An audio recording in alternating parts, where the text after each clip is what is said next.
ஹைதராபாத்ல Monday evening எடுத்த mini vlog இது.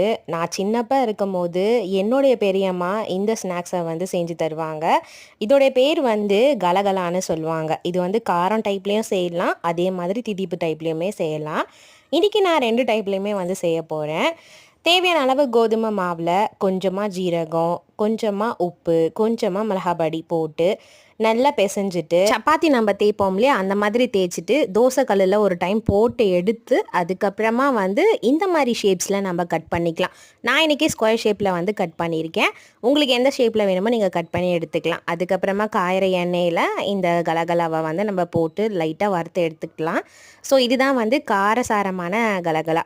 அடுத்து திதிப்பு கலகலா வந்து எப்படின்னா, 1 கப் சர்க்கரை 1 கப்பு தண்ணியை வந்து நல்லா பாகு மாதிரி ரெடி பண்ணிவிட்டு அந்த கலகலா மேலே அந்த பாகை வந்து ஊற்றி கொஞ்ச நேரம் விட்டால் போதும். இனிப்பு கலகலாவும் ரெடி. வீடியோ பிடிச்சிருந்துச்சுன்னா சப்ஸ்கிரைப் பண்ணுங்கள். பாய்.